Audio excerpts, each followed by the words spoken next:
District court judges do not have the authority, as a general matter, to enjoin the functioning of the executive branch. I don't care what the judges think. I don't care what the left thinks. We're coming.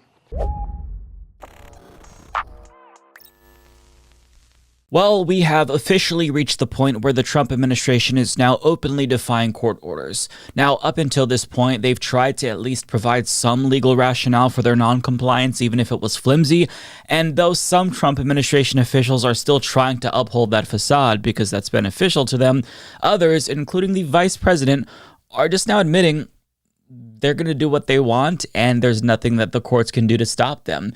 And unfortunately, they're right. The courts don't have a military or a way to enforce the rulings that they put out. So if the administration says, we're not going to listen, there's nothing that can be done.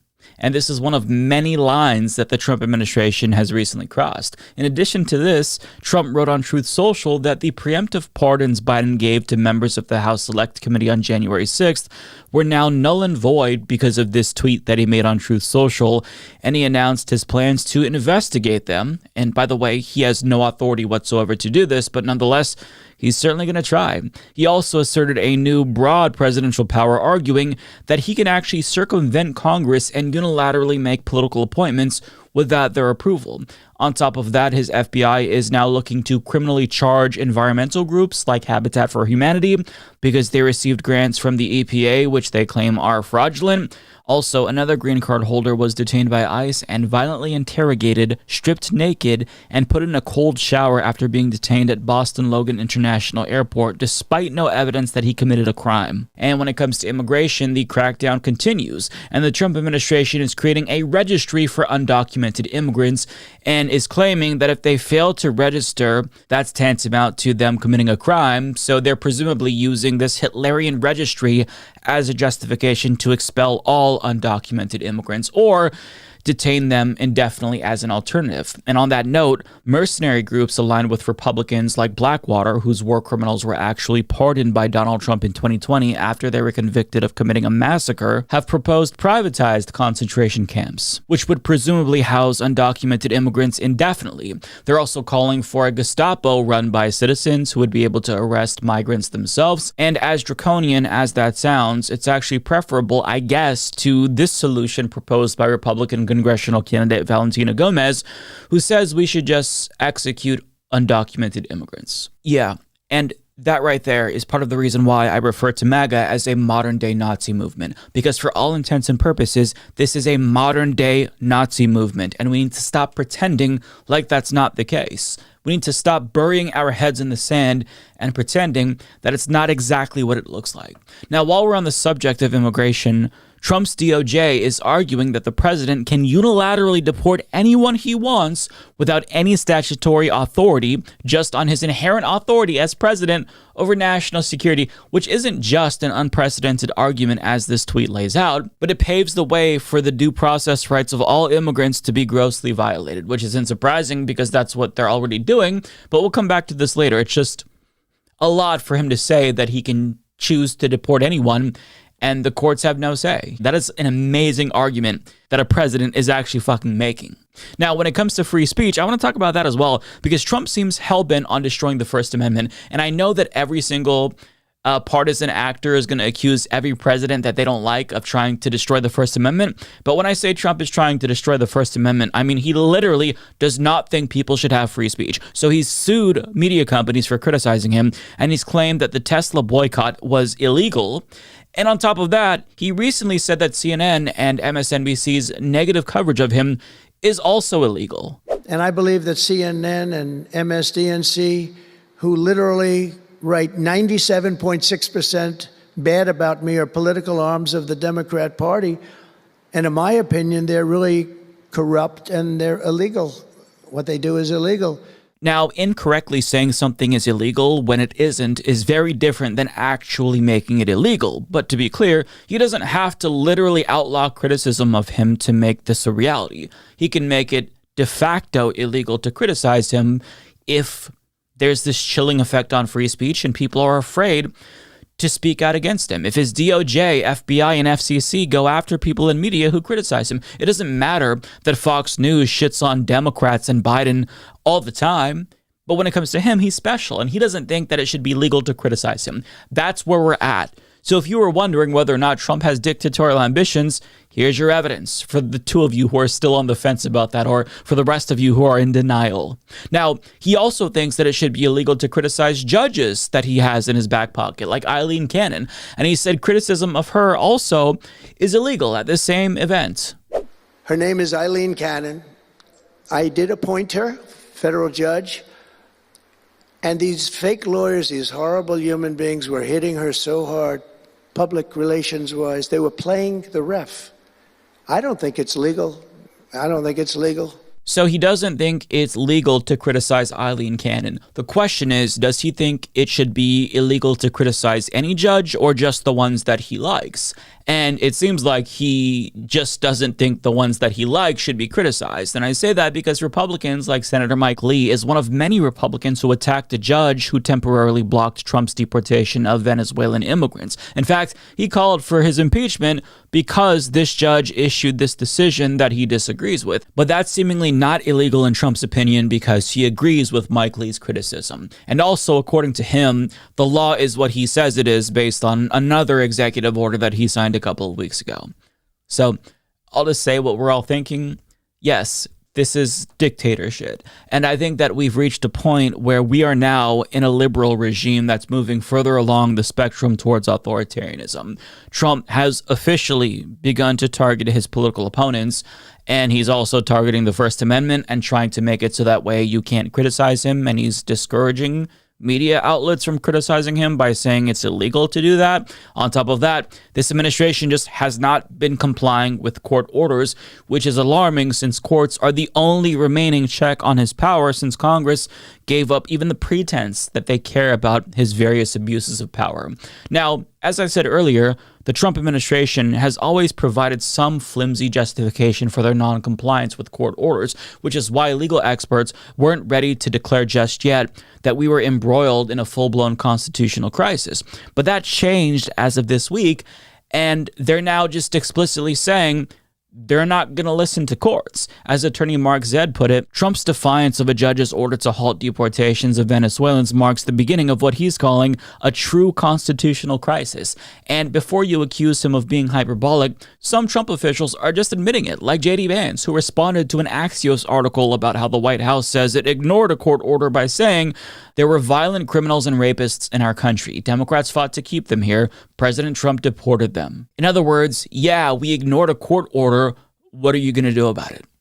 Now, even though J.D. Vance is admitting this, there are still members of the administration, as I alluded to earlier, who are trying to uphold this facade that they're not just defying courts because they don't want there to be concerns about a constitutional crisis, even though we have indeed entered that territory. But Axios reports the Trump administration says it ignored a Saturday court order to turn around 2 plane loads of alleged Venezuelan gang members because the flights were over international waters, and therefore the ruling didn't apply, to senior officials tell Axios. A second administration official said Trump was not defying the judge whose ruling came too late for the planes to change course. Quote, very important that people understand we are not actively defying court orders. Yeah? Well, Stephen Miller and Tom Homan and J.D. Vance are saying otherwise. Now, another argument that they're making is that the district court judge who temporarily blocked that flight, James Boasberg, doesn't have the authority to stop the president from carrying out these deportations because Trump has statutory authority to unilaterally carry out all deportations, which is something that we brought up earlier, which is an argument that no other president has ever made. But since they think that the judge doesn't have the authority to tell Trump who he can or can't deport, well, that's why they felt like they didn't have to comply with the order. And on Monday in court, as Talking Points memo explains, Trump's DOJ argued that the government could disobey court orders so long as it was conducting activities outside of the United States if the order was issued verbally or if it deemed information that it's required to provide subject to national security concerns. So if it feels like they're kind of just making shit up as they go along, that's because they're just making shit up as they go along. And the judge even acknowledged in court, oh, you're clearly just doing whatever you want regardless of my order. Like, for a judge to acknowledge that they are not complying with his order, that tells us that this is purposeful. This is intentional. They are openly defying a judge. But even though they're outright saying that they're not going to comply with this order, some Republicans are defending the Trump administration and saying that this is an outright defiance because